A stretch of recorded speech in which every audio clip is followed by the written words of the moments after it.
सिद्धि जयप सिद्धे च विहाराहणा फलं पत्ते वन्दितारहन्ते उच्चमाराहणाकमसो।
चर्चा कशी चालली?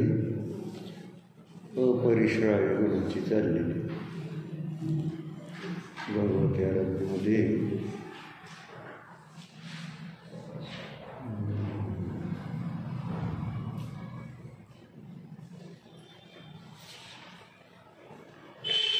शपथ जो आहे तो ज्या आचार्यांजवळ दीक्षा संलेखना घेणार आहे त्या आचार्यांमध्ये अपरिश्राव्य गुण असला पाहिजे. कारण ज्याला समाधी साधायची आहे त्याच्यासाठी आवश्यक कोणती गोष्ट आहे तर दोषांची अभिव्यक्ती. जी काही खराब आहे ती खुर्ची दुसरी घ्या. हो, खुर्ची खराब आहे.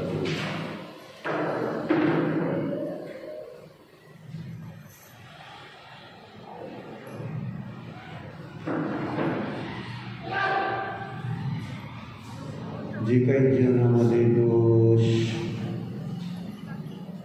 घडलेले असतात घडतात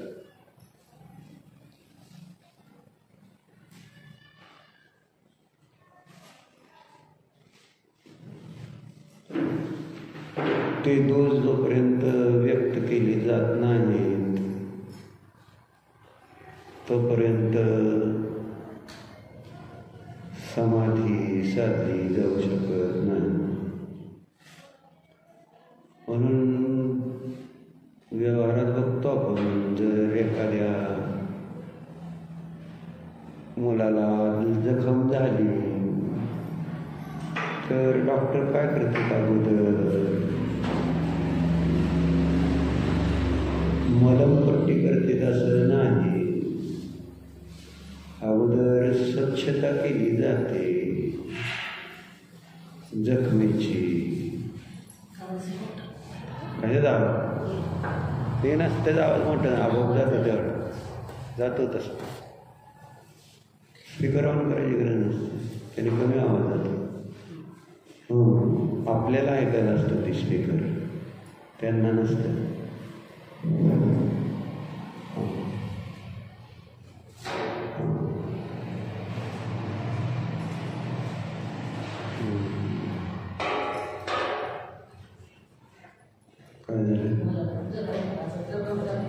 जखम अगोदर स्वच्छ करावं लागते. जर त्याच्यामध्ये पस झाला असेल, पू वगैरे, तर ते दाबून काढावं लागतं. जसं एखादं बेंड झालं तर ते पिकल्यानंतर ते त्यातली घाण सगळी बाहेर काढावं लागते आणि नंतर मग मलमपट्टी केल्यावर ती जखम बरी होते. बरोबर सांगितलं?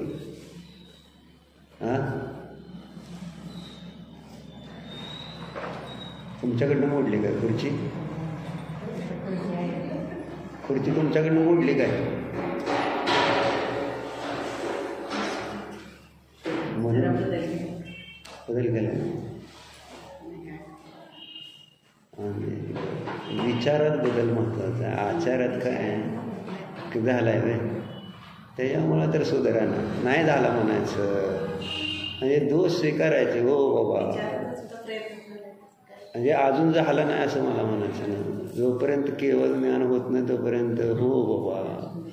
आणि गुरु काय म्हणले तर हो नाही, अजून माझ्यात खूप दोष आहे असं विनय असल्याशिवाय कसे दोष काढावं लागतील.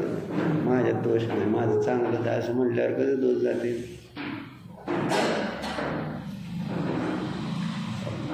चुकलं म्हणा.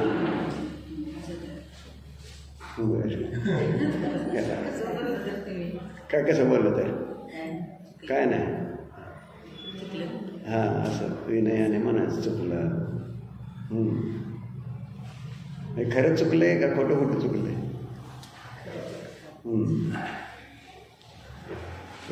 चला, मान्य होत नाही लवकर.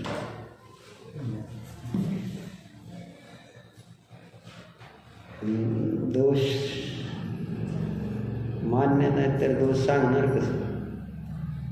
दोष सांगायचं चाललंय इथं माहिती आहे. दोष सांगावा लागते अगोदर.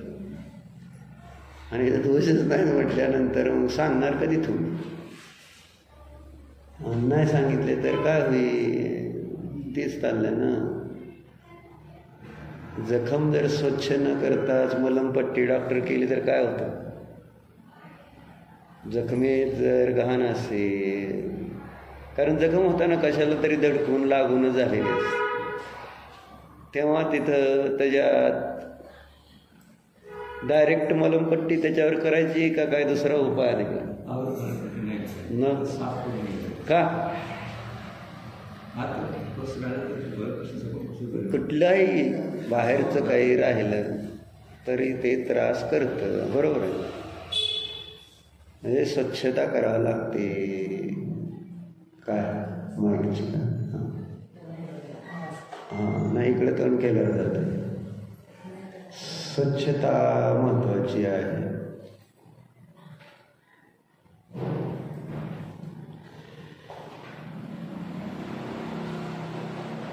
मग इथं तर समाधी कशासाठी साधायची?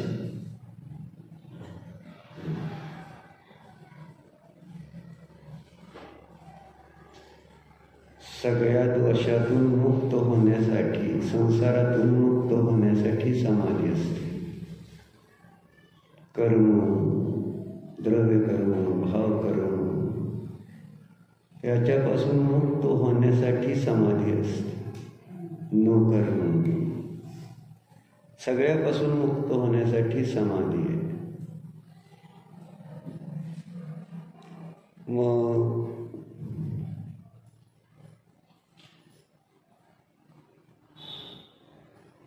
त्याच्यासाठी आवश्यक असणाऱ्या गोष्टी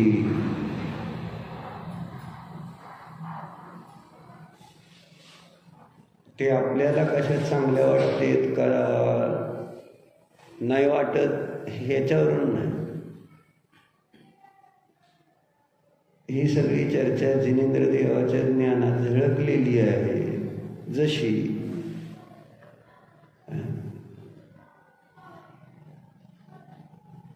ती जी आचार्यांनी लिहिली शास्त्रामध्ये, तशी त्या पद्धतीनंच आपल्याला जावं लागेल.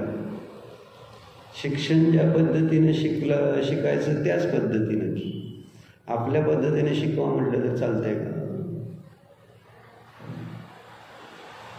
ज्या गोष्टी ज्या विधीनं शिकायला पाहिजे त्याच विधीने मग समाधी साधायची. त्यामध्ये आचार्य सांगते बाबा तुम्हाला अगोदर घाण बाहेर काढावी लागेल,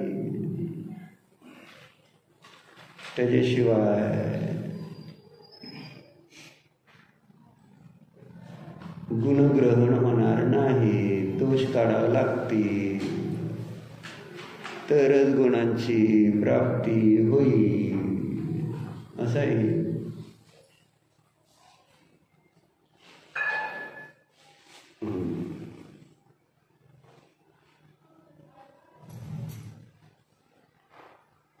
म्हणून एक डायरी घेऊन रोज आपल्याकडून होणारे दोष लिहून ठेवले पाहिजेत, कारण आठवणार नाहीत ना आपल्याला. जे दोष आठवतील ते आपण सांगू तर त्याचं तर कर्मनिर्जरा होईल. पण जे दोष आपल्याला आठवणार नाहीत आणि त्यामुळं काय होईल, त्याची अभिव्यक्ती होणार नाही तर त्याची शुद्धी होणार नाही. आणि शुद्धी नाही झाली तर ते संस्कार राहतील आणि ते जर संस्कार दोषांचे राहिले तर पुन्हा ते पुढच्या जन्मामध्ये उदयाला येतील आणि परत मी त्यावेळेस जर मला तशी अनुकूलता नसेल त्या दोषांना दूर करण्यासाठीची बाहेरची, तर ते दोष पुन्हा वाढतील. त्या दोषाला संसारामध्ये खतपाणीच मिळत असतं. दुर्लभतेने ते दोष दूर करण्यासाठी धर्म प्राप्त होतो, जिनधर्म. दुसरा अन्य प्रकारे दोष कुठं दूर होणार सांगा? कोणतं काम केल्यावर दोष दूर होणार आहेत संसारात? सकाळी आपण उदाहरण बघितलं. भीतीपासून मुक्त होण्यासाठी कोणती कोणती कामं केली म्हणजे आपण निर्भय होतो. भीती वाटते समजा आपल्याला कोणत्या तरी कारणाने, जसं मरण येईल का म्हणून इतर सगळ्याला भीती आहे. मग ते मरण येऊ नये, मरणाची भीती आहे म्हणून आपण कोणतं काम करतो आणि त्यामुळं मरण भय संपतं का? स्नेहात आहे कुठे गेलता? नव्हता, इथंच होता. मग प्रश्न कळला ना? मरण भय सगळ्यांना आपल्याला आहे, स्वप्नात आहे का नाही? तुम्हाला आहे का नाही? आहे? चांगलं. सासूचं आहे का भय?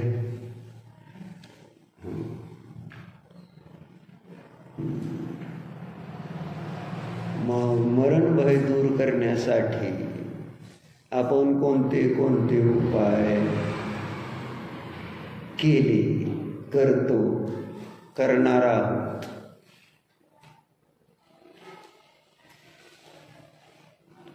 आणि जेवढे म्हणून आजपर्यंत उपाय आपण केले त्यामुळं मरण भय संपले का?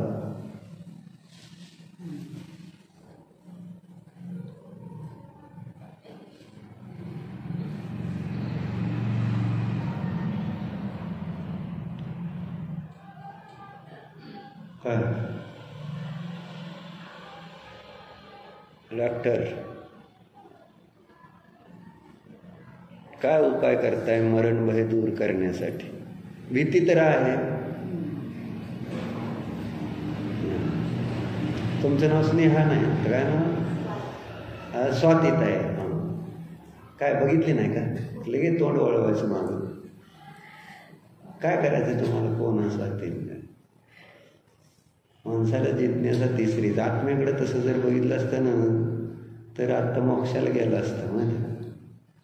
पण आत्म्याला बघायची नाही, बाहेरच बघायचं सगळ्याला. कोणाला आत्मा बघायचा नाही. कोण आहे ही स्वाती? ती आहे का? आत्मा बघा. प्रत्येक वेळेस आत्मा बघण्याची तेवढी जिज्ञासा पाहिजे जेवढी जिज्ञासा बाहेरच्या वस्तू बघण्याची असते तेवढी. कळलं का? काय होणार जर तिला बघितल्यावर? काय फायदा झाला?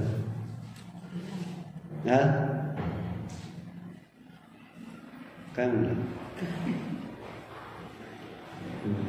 योगसारमध्ये गाता येते काय? जय मरण जर भयारे धर्मया धर्म रसायन प्रासुनिया अजर अमर हो ही जीवा. बरं, मग काय सांगितलं जाईल? स्वभावाला जाण्याची भीती राहणार.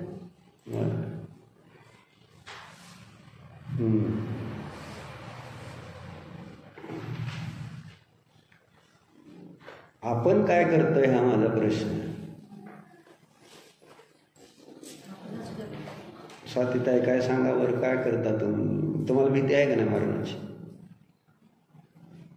असा माणूस सापडणं दुर्लभ आहे, असा जीव सापडणं दुर्लभ आहे, दुर्लभ असतं. म्हणजे त्यागी झालं जरी तरी सुद्धा मरणाची भीती संपते का? आम्हा सांगा, मरणाची भीती वाटते की नाही सगळ्यालाच? जरी समजलं, वाचलं, केलं तरी सुद्धा संस्कार म्हटलं ना, दोष, आपण ते सुद्धा गुरूंसमोर सांगायला पाहिजे की मला मरणाची भीती वाटते आणि हा दोष आहे माझ्यामध्ये उत्पन्न. मग त्याच्यासाठी आचार्य प्रायश्चित्त देणार आम्हाला.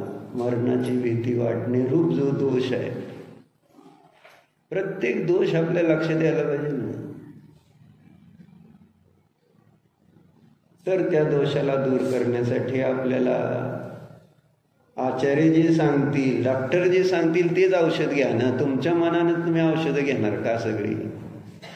काय स्वप्नात आहे तुमचं मेडिकल दुकान आहे, तुम्हाला काय बरं नाही वाटलं तर तुम्ही कोणतं औषध घेता का नाही दुकानातनं? तुमच्या मनानं. हो, आज करा मेडिकल आहे ना. गरीब लोक आजकाल तसेच करायला लागलेत. जरा डॉक्टरकडे जायचं तर डॉक्टरचे आधी 100 रुपये द्यावं लागतात. फी 200 का किती? 100 दीड. तुमच्याकडे 200 असेल, लासुरण्यामध्ये 100 आहे.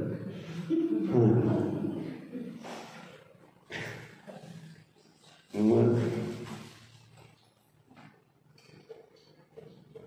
त्यांच्याकडे पैसे नसतात, मग त्यांनाच जास्त रोग होतात, कारण त्यांचं सगळं असंयमी जीवन आहे आणि पापाचे उदय त्यांनाच जास्त असतात. म्हणजे अन्यथा त्या अवस्थेला प्राप्त झाले नसते. पापाचा उदय ज्यांना त्यांच्या जीवनात दरिद्रता, रोग, दुःख हे सगळं कोणाला असतं? ज्यांच्या जीवनात पापाचा उदय असतो त्यांच्याकडेच विशेष रूपाने. मग ते लोक डायरेक्ट जातात औषधाच्या दुकानात आणि त्या मेडिकलवाल्यालाच म्हणतात तुम्हीच द्या, विचारतात असं असं होते काय गोळी. अर्ध डॉक्टर तर असतेच मेडिकल दुकानात. आज तुम्ही डिफॉर्म झालाय काय? स्वप्नात आहे आता तुम्हाला येतं का नाही मेडिकलचं? नुसतं बसून यायला लागलं त्यांना. बरोबर आहे का? येतं ना आता दुकानातलं सगळं. मग गोळी घेता का नाही तुम्ही? तुम्हाला काय त्रास व्हायला लागल्यावर मनानेच, डॉक्टरची गरज नाही, आपणच घ्यायचं. परवा एकाला चक्कर यायला लागली, मग मी म्हटलं डॉक्टरकडे दाखवा. काय नाही काय झालं नाही मला, थोडं झोपलो, थोडंसं पित्त झालंय, होतंय बरं म्हटलं. बर, मी म्हटलं बर. आणि आता चक्कर येते म्हटल्यानंतर वय झालंय असं समजून झालं. वय झाल्यानंतर चक्कर यायला लागली तर डॉक्टरकडे दाखवावं का नाही माणसं? काय नाही झालं. बरं म्हटलं. मग 2 दिवस एक दिवस आपलं जरा बघितलं, मग दुसऱ्या दिवशी जरा परत 2 दिवसांनी चक्कर, परत काय थोडंफार बघितलं असं आहे ना. पण डॉक्टरकडे जाऊन काय झालंय दाखवून, काय तुम्हाला गोळ्या घ्यायला काय अडचण, म्हणजे गोळ्या नाही घ्यायच्या पण काय म्हणायचं त्याला, त्याचं निदान तर करून घ्यावं की. तुम्हाला जर व्रतिक असलं तर नका खाऊ गोळ्या औषधं, नाही खाल्लं तर उत्तमच आहे. आमचं काय म्हणणं आहे, समाधी धारण करा है ना. पण निदान तर करायला पाहिजे का नाही. आपल्याला समाधी साधायची असली तरी आपल्याला कळलं पाहिजे मी किती जागणार आहे, काही बरं होणार आहे का नाही होणार आहे, काय झालंय. जर त्रास व्हायला लागला तर संक्लेश होते. सांगितलं शरीराचा आपला जो संबंध आहे क्षेत्रावग, हे नोकर्म आहे. शरीर म्हणजे सगळ्या कर्मांचं, 8 कर्माचं नोकर्म शरीरच आहे.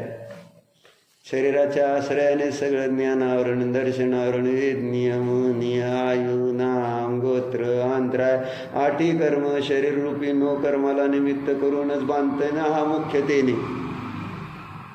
आणि नंतर बाहेरची कारणं पण असतातच, त्याच्याबरोबर ते आपण वाचायचे. बरोबर आहे का? 8 कर्माची आपापली विशेष नोकर्म, हे सामान्य. शरीराच्या आश्रयाने हा तशा प्रकारच्या आठ कर्माला बांधतो किंवा आठ कर्माचा त्याला आश्रय होतो. असं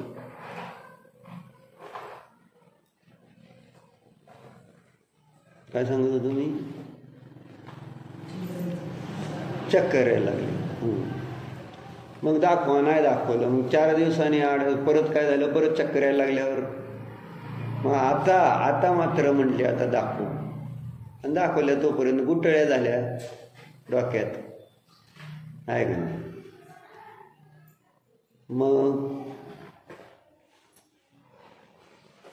ज्या विषयामध्ये आपल्याला ज्ञान नसतं त्या विषयातलं मला कळतंय म्हणायचं म्हणजे आपल्याला अज्ञान व्यक्त करायचं नसतं. का हो सरिताताई? आपल्याला आपलं अज्ञान कुठंही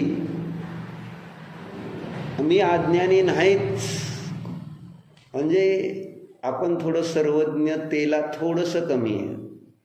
छद्मस्तापेक्षा थोडे जास्त आणि सर्वज्ञापेक्षा थोडे कमी, अशी आपली मान्यता आहे ना. बायकांना तर सगळं येतं, सगळा स्वयंपाक सगळ्या प्रकारचा येतो, कधीच कोणता येत नाही असं होतच नाही.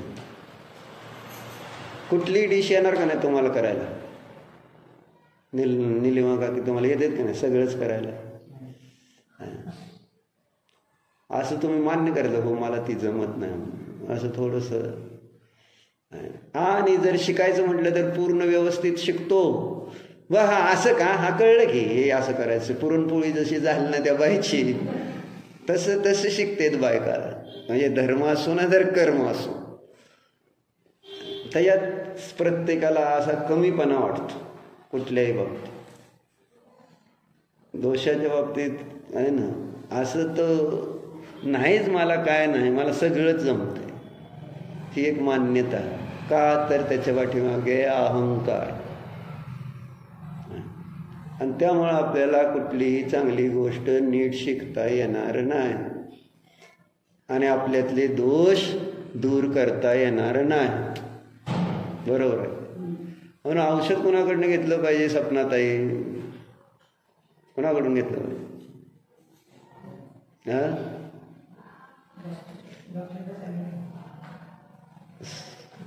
सपनाताईची उत्तरं तुम्ही देताय म्हणून तर प्रॉब्लेम आहे. आणि मला बोलूच देत नाहीत आजकाल. असं म्हणजे सासवा सुनाला बोलून देत नाहीत म्हणून भांडण होते. आणि आता नवीन सुना सासवांना बोलू देत नाहीत. बरोबर आहे काय?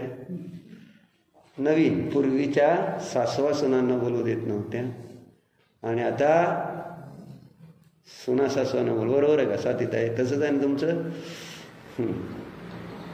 तर सांगायचं तात्पर्य डॉक्टरकडनंच केलं पाहिजे का नाही? स्नेहात आहे औषध बरं नाही, विधी आहे ना ती. मनाने काय करायचं नाही, नाहीतर मग त्रास होणार, दोष दूर होणार नाही, दोष दूर होणार नाही.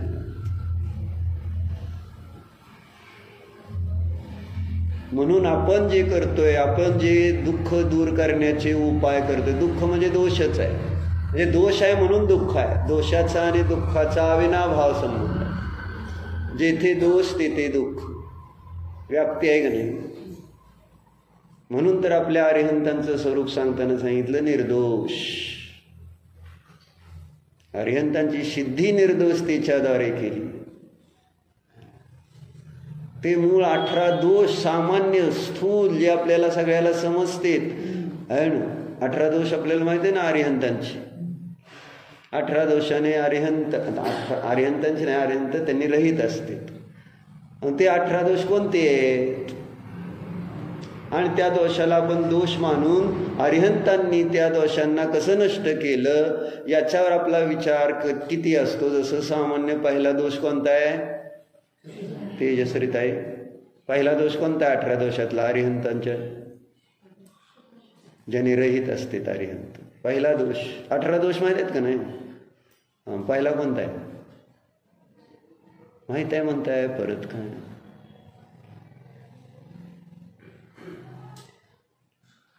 माहित नाही का? आहे माहित आहे पण माहित नाही. हा हा, बर, मग पहिला दोष कोणता आहे? क्षुधा आहे ना. क्षुधा पहिला सांगितलं आपल्याला. मग क्षुधा हा दोष आहे, दूर करण्यासाठी मी काय उपाय करतो?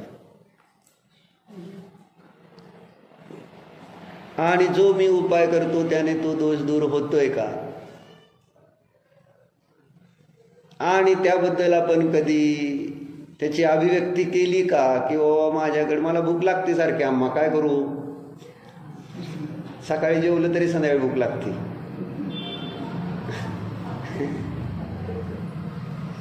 म्हणजे ह्या दोषातून मुक्त होण्यासाठी त्याची अभिव्यक्ती केली पाहिजे का नको? हा दोष आहे. आपण काय म्हणतो, सगळ्यालाच लागते, मग मला लागली तर कुठं काय होतं? अरे पण पहिल्यांदा तो दोष आहे हे मान्य तर करायला पाहिजे का नाही? क्षुधा दोष आहे. जर अरिहंत त्या दोषाने रहित आहे म्हणजे त्या अरिहंतांमध्ये तो दोष नाही, आणि मला जर ते भूक लागत असेल तर माझ्यामध्ये तो दोष आहे. आणि इथं चर्चा चाललेली आहे आपली, जर आपल्याला समाधी साधायची तर दोष सांगितला पाहिजे. मग माझ्यामध्ये हे साधे साधे सांगतो, अजून विशेष हे तर सामान्य सांगतो. सामान्य दोषाची सुद्धा आपण आलोचना कधी करतो का? प्रतिक्रमण करतो का? सामान्य दोषाचं आपण तर शुभाचं बघितलं, जाऊ दे. आता परत पुन्हा पाहिल्यापासून अशुभाचं प्रतिक्रमण करताना जे दोष आहेत ते अशुभ आहेत, तेव्हा तिथं त्याचं आपण प्रतिक्रमण करतो का?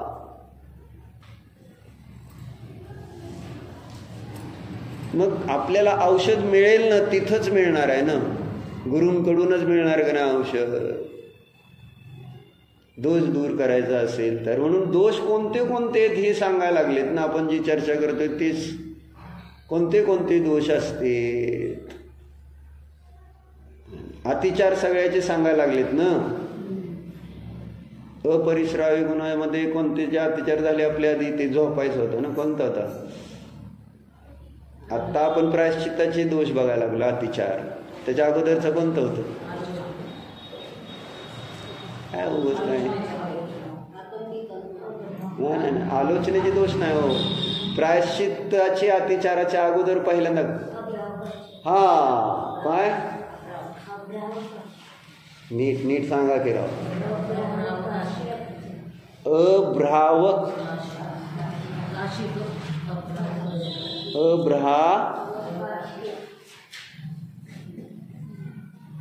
काय म्हणताय कोण? आश्रित काशिक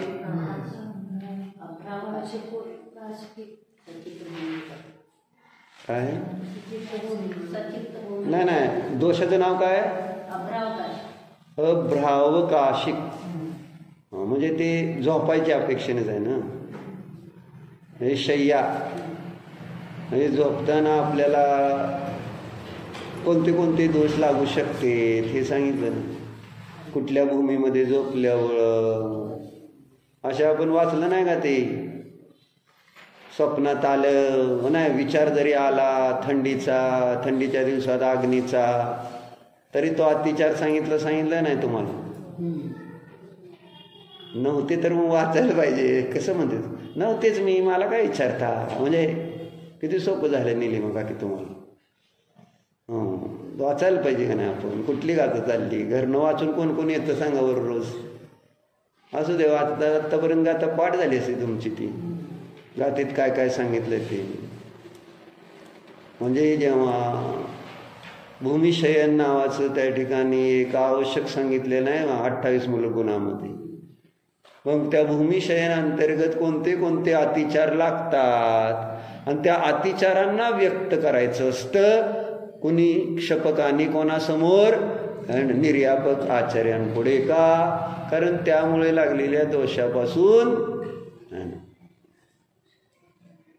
दोषापासून मुक्त होण्यासाठी असं आहे. ते व्यक्त करता यायला पाहिजे दोष, म्हणून छोटे छोटे दोष सांगायला, प्रत्येक व्रतातले सांगायला लागले. आणि त्याच्या अगोदर आत्ता म्हणतो एक सामान्य दोष. त्या सामान्य दोषावर तर आपलं लक्ष जातं का? आणि त्या लक्ष न गेल्यामुळं आपण त्या दोषाची व्यक्ती करतो का आपल्याला ते दोष वाटतच नाही ना. भूक लागणं दोष नाही, तहान लागणं त्यात काय दोष आहे असं आपल्याला दोष वाटतो का. उलट भूक नाही लागली तर दोष वाटतो. डॉक्टरकडे दाखवणार, मग डॉक्टर मला भूक लागत नाही, म्हणजे भूक लागायला पाहिजे. असं त्या सुजाता बोलते, काय चाललंय, काय विषय काय चाललाय आपला असं विचारतो. काय भुकेच काय, भूक लागली का. हा नाही आमचं ते नाही चाललं. आम्ही आता त्या पुढे गेलोय. तुम्ही नव्हता इथं, मान्य करणार नाही. हो मी नव्हते इथं, माझं लक्ष नव्हतं म्हटलं तरी चुकलं असतं. हां लक्ष होतं का तुमचं, खरं सांगा बरं. काय सांगितलं सांग.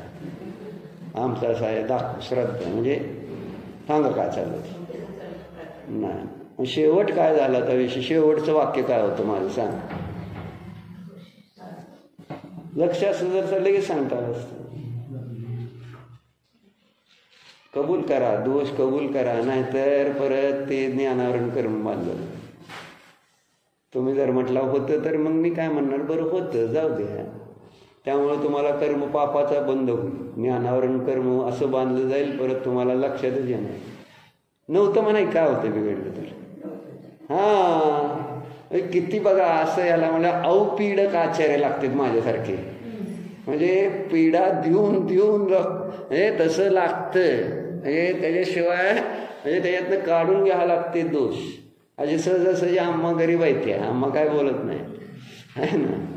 म्हणजे पण असं शिष्याला जर चांगलं जर व्यवस्थित करायचं असलं तर त्याला थोडा त्रास द्यावा लागतो. आणि हे असं मला नाही शास्त्रात आलंय, अवपीडक आचार्य नाव आहे का नाही त्यांचं. म्हणजे काही त्रास देऊन सुद्धा त्यांना जरी त्रास झाला तर होऊ दे, पण दोष सांगितले पाहिजे. जसं मुलाला आई खवळते, जर त्याने काय चुकीचं केलं असलं तर सांग म्हणते आहे ना. बोलत नाही तर मारते, बोलणार नाही, रागवते. अशा अनेक उपाय करून त्याच्याकडनं जी चूक झालेली असती ती माता वधवून घेत असते. कशासाठी, तर पुन्हा तसा दोष तो करणार नाही. जर वधवून घेतलं नाही तर तो तसंच पुन्हा करायला मोकळा झाला. वधवून घेणं किती महत्वाचं असतं कळलं का डॉक्टर तुम्हाला. दोष वधवून घेणं फार महत्वाचं असतं. म्हणून अवपीडक लागतं कळलं. म्हणून आमचं चाललं होतं, शेवट आलं होतं, भूक लागलायचं नव्हतं, भूक नाही लागली तर डॉक्टरकडे जातो असं चाललं. मग बोलला नाही तुम्ही, ऐकलाय काय. कान असतील की उघडे, पण मन कुठं होतं हा प्रश्न आहे. झालं का त्याच्यानंतर, बरं काहीतरी झालं असेल, काहीतरी झालं एवढंच सांगायचं. एवढं होतं तात्पर्य की दोष आहे तो घाम येतोय का नाही नेले बघा की दोष आहे. ती काय पुसून जाणार आहे का, आहे ना. म्हणजे ते कळत नाही. म्हणजे गरम होतंय, घाम यायला लागल्यावर मग माणूस पुसतंय, त्याला वाटतं असं केल्यानंतर घाम यायचं बंद होईल. घामाच्या त्रास, अहो असं नाही. आर्यंत व्हावं लागतं घामातून मुक्त होण्यासाठी. तुम्ही कळतंय का नाही हे तुम्हाला कळणार. घाम एक दोष आहे का ना 18 दोषामध्ये, श्वेत नावाचा एक दोष आहे. मग मला जर घाम येत असेल तर तो एक दोष आहे. आपल्याला सांगायला पाहिजे बाबा असं होतंय, काय करायचं. दोषमुक्त होण्यासाठी आपल्याला हे म्हणून म्हटले सामान्य दोष, त्याची अभिव्यक्ती मला करावीच लागेल. आणि त्याच्यावरचा उपाय जे ते सांगतील ते केला तरच त्या दोषातून मुक्त होणार. क्षुधा दोष आहे, आचार्य म्हणतील अनशन स्वभावाचं चिंतन कर, आहे ना. त्याला भूक लागते म्हणून आचार्य म्हणतील का बरं उपवास कर. भूक लागते का तुला, उपवास कर.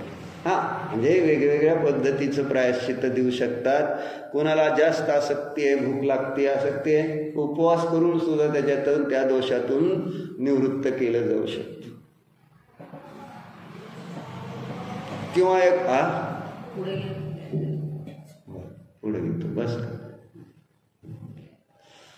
तर सांगायचं काय. किंवा एखादा असा शक्ती त्याची शारीरिक शक्ती कमी आहे, सहनन कमी आहे, मग तो पण म्हणेल बाबा मला भूक लागते, तर आचार्य काय त्याला सांगतील, तू आहार व्यवस्थित घे आणि अनशन स्वभावाचं चिंतन कर. वेगवेगळं प्रायश्चित वेगवेगळ्या जीवांना आपल्याला महाराजांनी सांगितलं होतं. प्रवचनसारमध्ये पण आलंय आहे ना, दोघं जण 2 शिष्य संघामध्ये आहेत आणि दोघंही झोपतायत, प्रमाद करतायत आहे ना. दोघांना वेगवेगळं प्रायश्चित्त दिलं आहे ना. एका शिष्याला सांगितलं तू उपवास कर, एकाला सांगितलं तू आहार कर, आणि दोघाचा दोष एकच, दोघंही झोपत होते. असं कसं काय झालं?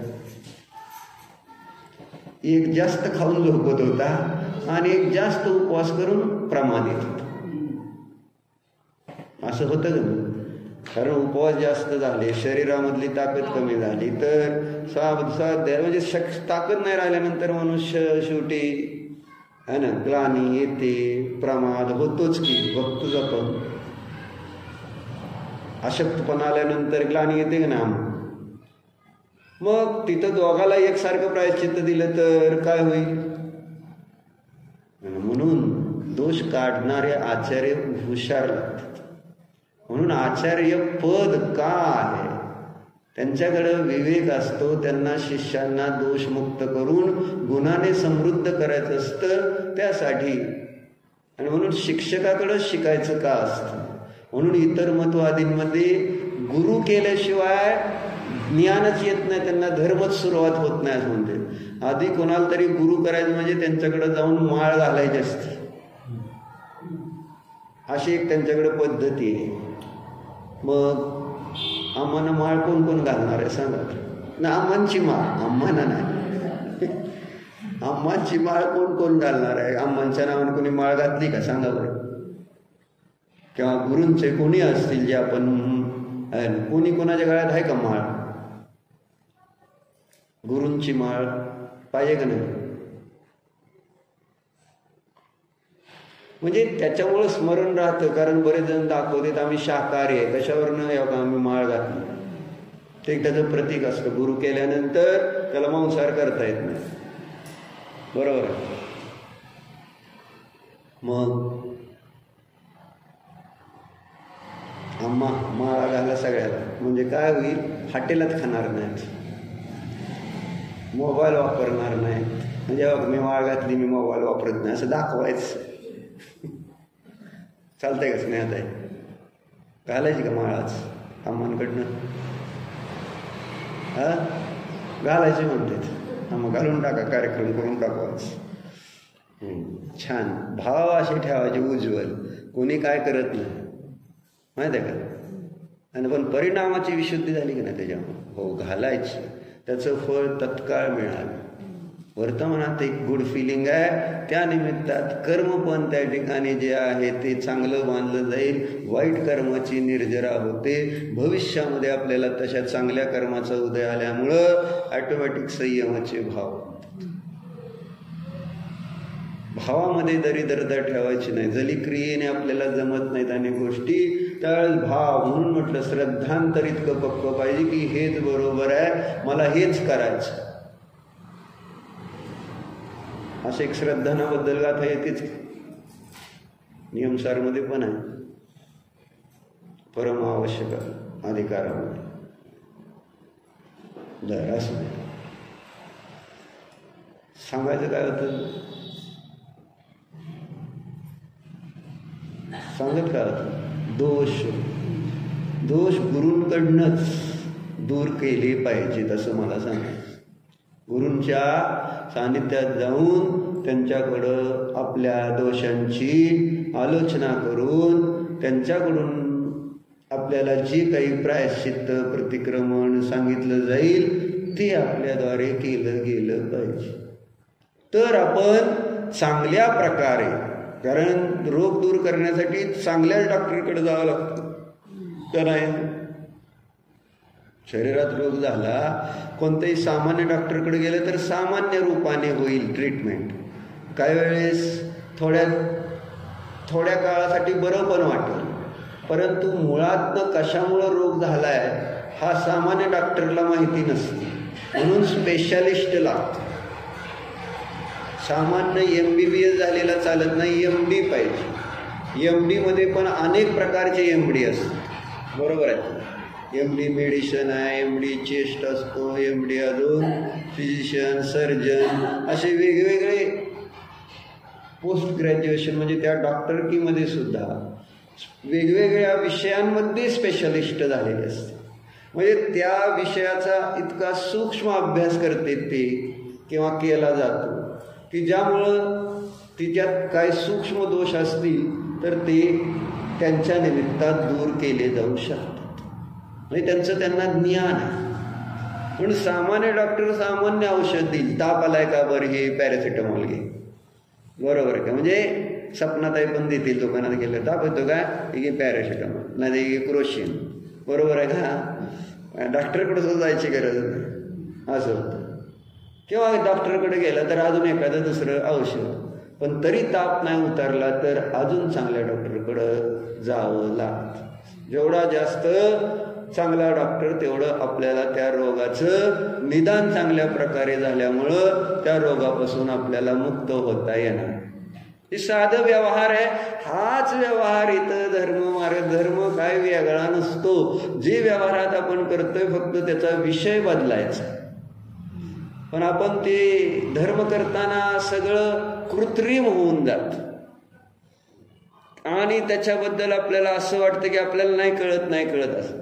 जो व्यवहार आपण व्यवहारातील दुःखातून दूर होण्यासाठी करतो म्हणजे विधी, त्याच पद्धतीनं इथं पण जावं लागेल. चांगलं मुलाला शिक्षण द्यायचं तर चांगली शाळा, चांगल्या ट्युशन्स, चांगल्या सगळ्या गोष्टी त्याला दिलं तर त्या विषयामध्ये तो पारंगत होत असतो. इथंही असं आहे. जर आपल्याला चांगल्या प्रकारे दोषमुक्त व्हायचं आहे तर आपल्याला अशाच व्यक्तीचं अवलंबन घ्यावं लागेल की जो त्या दोषातून मुक्त स्वतः झाला. आणि आपल्या इथं अरिहंत आहे. जे दोष आपल्यामध्ये आहेत त्या दोषातून मुक्त झालेले अरिहंत आहेत आणि तेव्हा आपल्याला त्यांच्याकडूनच त्या दोषातून मुक्त होण्याचं औषध मिळणार आहे. पण अरिहंतांकडं संजनताई जातो का दोष मुक्त होण्यासाठी? कुणाकडं आपण धाव घेतो?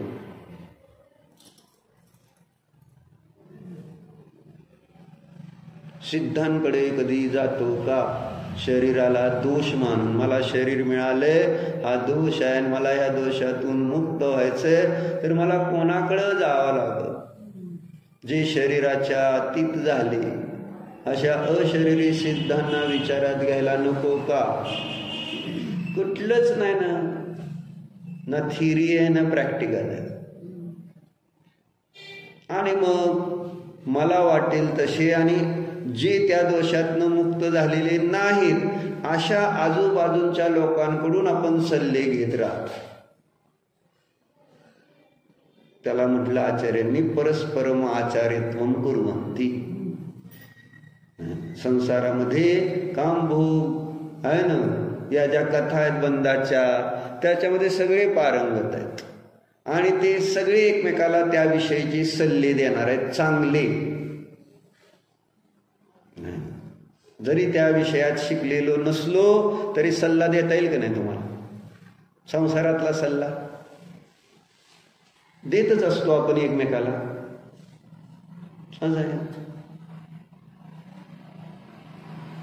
म्हणजे ते स्वतः त्या दोषाने रहित नाहीत आणि तरी सुद्धा मी माझा दोष त्यांच्याकडे मांडतोय आणि मला असं वाटतं की ह्याने सांगितलं तर माझं आता ह्याने जे सांगितलं ते केलं तर मी दोषरहित होईल. पण तो झालाय का दोषरहित जो आपल्याला सांगतो?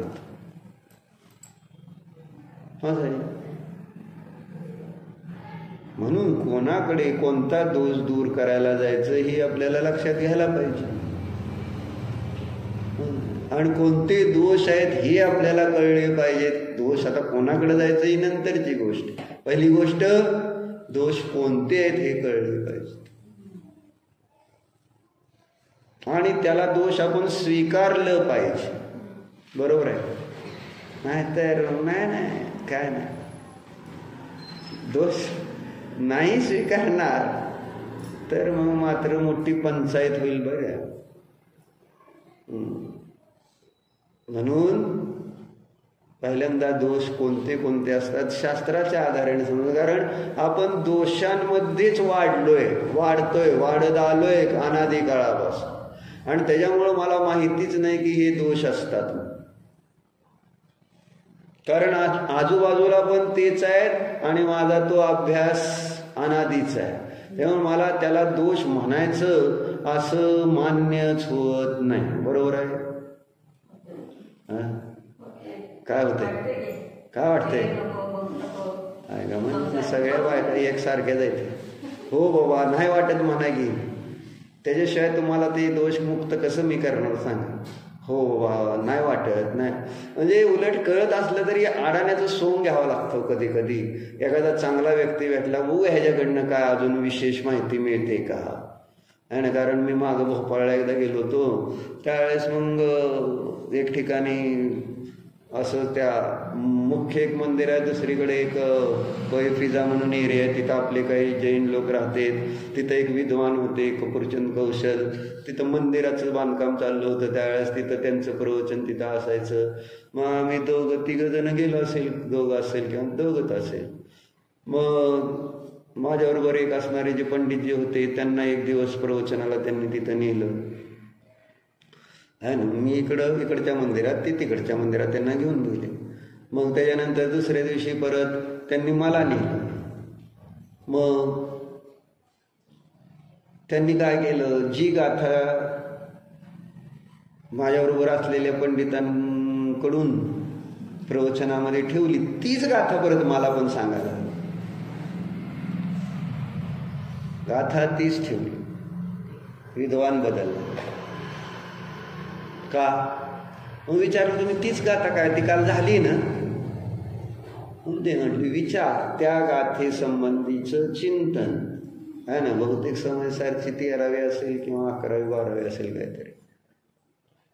त्या एक गाथा जरी असली तर सगळ्यांकडनं एकच विषय येतील का? प्रत्येकाचा अक्षरक्षम भिन्न भिन्न. त्यामुळे विचार वेळ म्हणून मला सांगा. आणि त्या येत ना काय नाही, मला माहित आहे तर मग ते म्हटलं पोळी नीट होणार नाही सांगतो. माहित आहे म्हणायचंच नाही. केवळपर्यंत म्हणायचं नाही, जोपर्यंत आपण केवळ ज्ञानाला प्राप्त होत नाही तोपर्यंत मला कळलंय, मला माहित आहे, मी तसंच करतो तर मग तसंच राहा. म्हणजे प्रगती करायची असेल तर आपल्याला, कारण परवाच एक गोष्ट वाचली होती ती की एक मुलगा आणि एक वडील चित्रकार, दोघंही चित्रकार असतात का मूर्तिकार असतात काहीतरी असेल, आणि दोघं बाजारात जात असतात आपल्या चित्र विकायला, मूर्ती विकायला. मग वडिलांची मूर्ती जी असते, चित्र जे असतील ते आहे ना, लोक त्यांच्याकडे जायचे आणि 20-20 रुपयाला त्या घेऊन जायचे. आणि या मुलाकडं मात्र आहे ना कोणीच दिवसभर बघायला पण यायचं नाही, आणि कोणी एखादं गेलं तर ₹1-2 त्याची चित्र घेतली जातात. असं का होतं? असा प्रश्न मुलाने शेवटी एक दिवस विचारला. मग तिथं वडिलांनी सांगितलं की तुला अजून सुधारणा करता येत असेल तुझ्या कलेमध्ये तर कर. मग त्या दिवशी त्याला जरा पटलं थोडंसं आणि त्यांनी सुधारणा केली तर काय झालं, 5चं आणि 2-3 रुपयाचं विकायचं ते आता लोक थोडंसं बघायला लागली आणि 5 रुपयाला घ्यायला लागले, नाही की नाही त्याच्याकडे. मग हळूहळू अजून वडिलांनी त्याला सांगितलं अजून सुधारणा कर, 10ला विकायला लागली. करता त्याची 20ला विकायला लागली. करता 40ला विकायला लागली. वडिलाच्या डबल किमतीला विकायला लागले त्याचे चित्र हे ते सगळं. मग आता ते खुश झाला. आता म्हटला आहे ना माझं आता चित्र तुमच्यापेक्षा भारी. पण वडील त्यावेळेस पण म्हटले अजून सुधारणा जर शक्य आहे तर कर. आता तुम्ही उगाच माझ्याशी आहे ना म्हणजे काय म्हणत त्याला ईर्ष्या करताय तुम्ही. आता तुमचं 20ला विकतंय, माझं 40ला विकायला लागल्यावर तरी सुद्धा तुम्ही मला चांगलं म्हणत नाही. काय असं म्हटलं, असं म्हणला वडिला. त्यावेळेस वडील म्हटले माझ्या वडिलांनी पण मला असं सांगितलं होतं, पण मी ती चूक 20 रुपयापर्यंत सुधारली आणि त्यामुळं माझ्या वस्तू अजूनही 20 रुपयालाच विकते.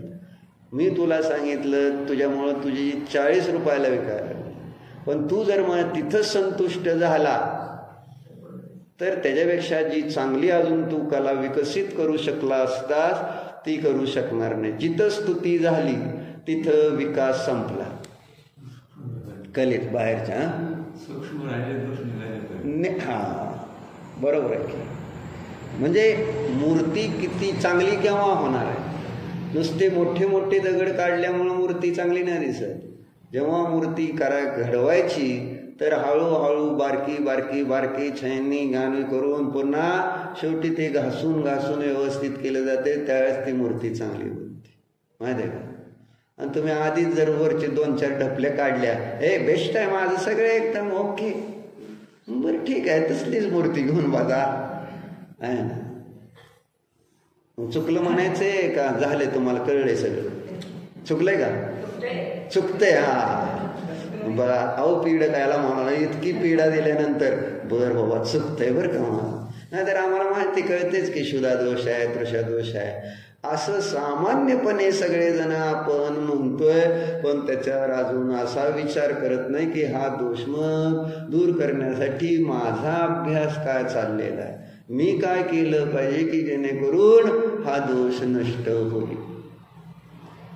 जे त्याच्यामध्ये पारंगत झाले त्यांच्याकडे जाऊन विचारायला पाहिजे, शिकलं पाहिजे, वाचलं पाहिजे आणि त्याची आराधना साधना भक्ती केली पाहिजे. काही करून एकलव्य शिकला कसं? भक्तीशिवाय नाही त्याला ते जमलं. भक्तीच करावी लागली त्याला चांगली श्रद्धेने द्रोणाचार्याची. त्यावेळेस तो चांगला त्याच्यामध्ये शब्दवेदी बाण सुद्धा मारू शकतो. नाही मला काय आता येतंय म्हणलं तर अर्जुनापेक्षा श्रेष्ठ धनुर्धर एकलव्य झाला. अर्जुनाकडे साक्षात द्रोणाचार्य होते, परंतु एकलव्याकडे द्रोणाचार्याची प्रतिमा मात्र होती, पण ती कधीच म्हटलं नाही मला सगळी यायला लागलं. चुकलंच म्हणायचा प्रत्येक वेळेस तिथं त्या मूर्तीसमोर जाऊन प्रतिक्रमणच करायचा. आज माझ्याकडनं मी हे नियम मारायला घेतला आणि मला तो जमला नाही, माझं चुकलं. त्यावेळेस त्याला तो शब्दवेदी बाण सुद्धा मारता आला. जर त्यांनी म्हटलं असतं एखादं फळसं जसं जी कावळा बसायला फांदी तुटायला एखादा बाण मारला आणि नियम धरून आणि तुटलं, हे मी झालो धनुर्धर, बर म्हणजे असं होतं का? एखाद्या वेळेस रुटली करायला गेला नीट झाली म्हणजे झाला का पारंगत त्याच्यामध्ये? नाही, कधीतरी चुकून झालेलं असतं काही गोष्टी. म्हणून आपल्याला पुण्याच्या उदयात काही कधी कधी चांगलं आणि थोडं कळतं असं वाटतं आणि आपण त्याच्यातच संतुष्ट झालो तर आपली प्रगती होणार नाही. माझं चुकलं तुम्हाला बोललं असलं तरी क्षमा सगळ्यांना, पण पीडा द्यायला तर लागतेच. म्हणजे उद्या तुम्ही मला पीडा देऊन माझ्यातले दोष काढचाल, बरोबर आहे? परस्पर उपग्रह तर व्हायलाच पाहिजे. म्हणजे मी एकट्याने ठेका घेतला काय सगळ्यांचे दोष काढायचा नाही. माझ्यातले पण दोष काढण्यासाठी तुम्ही उद्या मला, आज नका करू बरं का, पण उद्या नक्की करा, कारण आज माझ्यात अहम आल्यासारखा होईल आणि मलाही शिकवते शहाणे असं होईल. मी सगळ्याला शिकवतोय आणि ही मला सांगायला लागले तुमच्यात दोष आहे म्हणून, असं होऊ शकत आहे.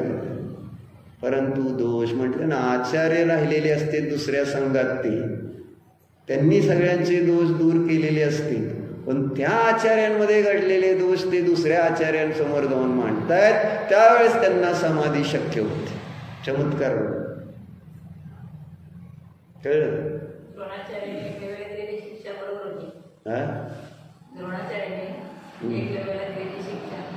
कुठे दिलीच नाही त्यांनी. दिली कुठे त्यांनी? काय द्रोणाचार्यांनी एकलव्याला जे शिक्षा म्हणजे दंड दिला प्रायश्चित्त एकदम योग्य होतं ते. काय काय दिसत नाही कारण तुम्ही त्याच्यातलं त्यांचा व्ह्यू बघितला नाही, त्याचा दृष्टिकोन बघितला नाही. कारण हा नाही हा मग मग आपण काय करायचं त्यांचं. तुम्हाला जर पटतंय का मी सांगितलं तुम्ही म्हणताय मला येतंय सगळं म्हटल्यावर मी काय सांगणार. व्यवहारात पटत नाही हो, हेच तर अडचण होते सगळ्यांची. तुमचं एकदम मला पटलं की व्यवहारात पटतंय का. व्यवहारात सांगितलेलं कोणालाच पटत नाही की काय चुकलं होतं त्यांचं. म्हणजे त्या द्रोणाचार्यांचं कसं बरोबर होतं. व्यवहारी लोकांची दृष्टीच अतिशय स्थूल असते. म्हणून तर त्याच्यासाठी आपल्याला सत्संगतीमध्ये राहावं लागतं. आचार्य उपाध्याय साधू यांच्या संगतीत राहणार देवगुरुशास्त्राच्या, तर आपल्याला हळूहळू हळूहळू सगळ्यात चांगल्या गोष्टी व्यवस्थित समजू लागणार. ते एकदम नाही. पहिल्यांदा स्थूल समजणार आहे. पहिल्यांदा मॉन्टेसरीमध्ये घातल्यानंतर थोडं थोडं 1 2 3 म्हणायला येऊ लागलेलं असतं फक्त. पण काढ म्हटलं तर त्याला काढता येणार नाही 1 2 3 पाटीवर. हा बोलता येईल त्याला परंतु काढता येणार, लिहिता येणार. मग पुढं जाईल तसं जसं मग ते मला येतं की 1 2 3 4 म्हटलं तर झालं का शिक्षण नाही. म्हणून व्यवहार दृष्टी जी आहे त्याच्यामध्ये अशा अनेक गोष्टी असतात की जे सामान्य लोकांना दिसणार नाही, जे विशेष ज्ञानींच्या द्वारे सांगितलं जातं ते बरोबर आहे. म्हणून सांगायचं असतं, बाकी काय नाही. अन्यथा ते दोष दूर होणार नाही किंवा दोषाचं कारण बनतील त्या कला असं होतं. चर्चा करण्यासाठी आचार्य सुद्धा जे दुसऱ्यांचे दोष आहे ना ग्रहण करून प्रायश्चित्त देत होते, त्या आचार्यांकडनं पण दोष घडलेले आहेत. समाधी साधण्यासाठी गेले असताना ते व्यक्त करते. ती चर्चा इथं आपण बघतो. महत्वाचं किती आहे दोषाभिव्यक्ती. म्हणून दोष समजून घ्या. काय दोष आहे. इंद्रियाने ऐकणं, कानाने हे दोष आहे माहिती आहे तुम्हाला. डोळ्याने पाहताय हे दोष. मागं सांगितले नाही हे दोष आहे म्हणून. दोष नाही का तो.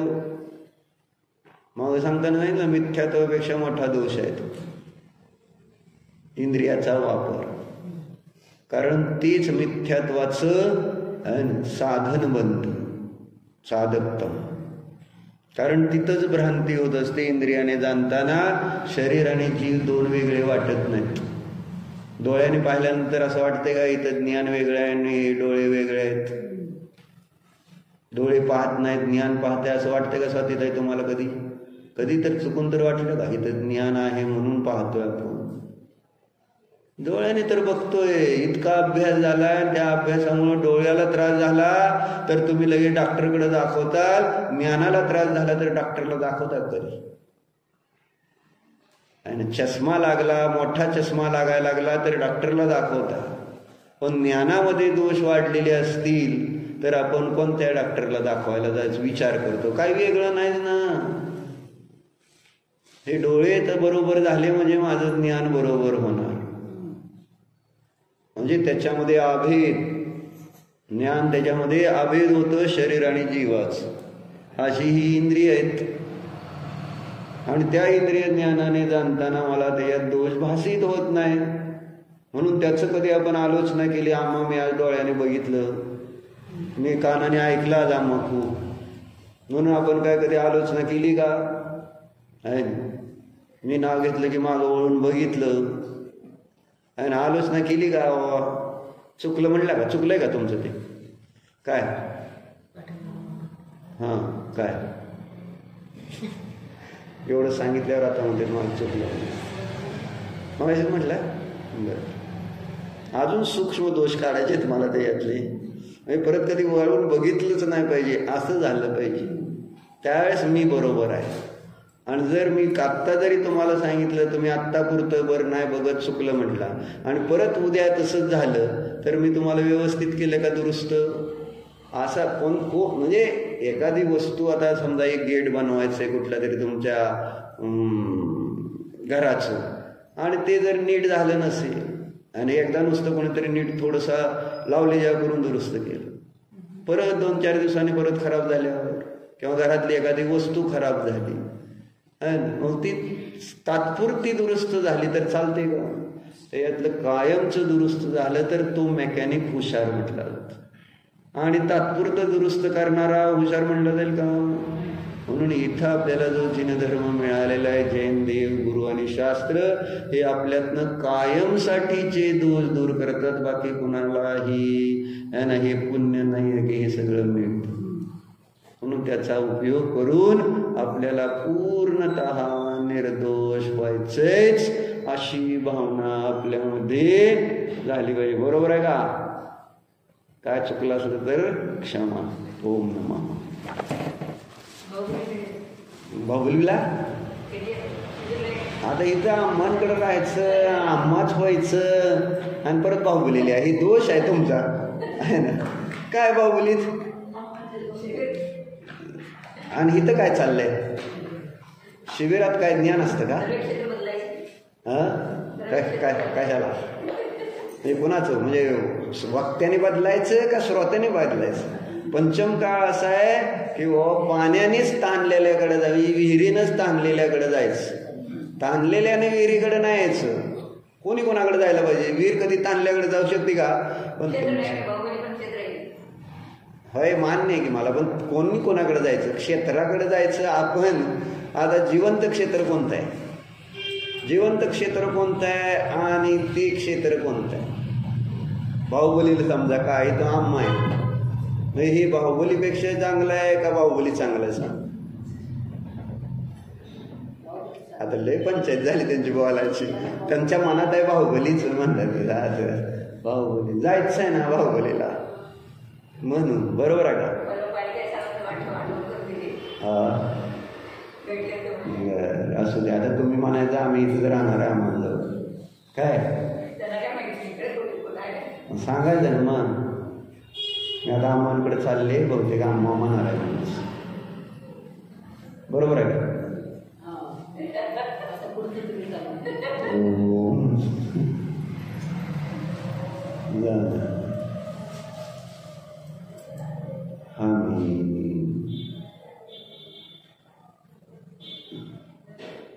ज्ञानदर्शन स्वभावीची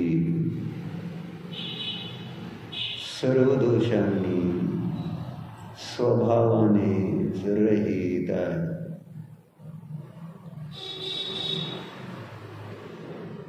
हा मी आत्मा गुणांचा पिंड आहे, दोषांचा नाहीच.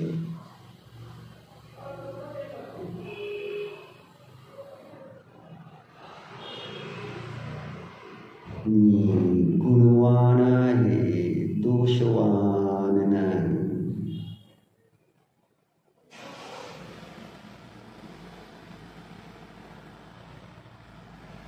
स्वतःला ओळखा. स्वानुभव प्रत्यक्षाने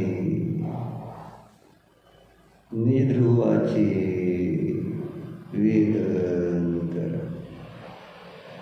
मी सिद्धांसारखा अरिहंतांसारखाच निर्दोष आहे.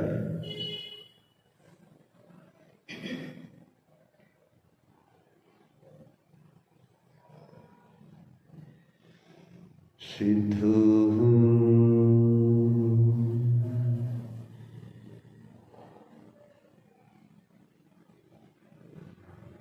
अरिहन्तोऽहम्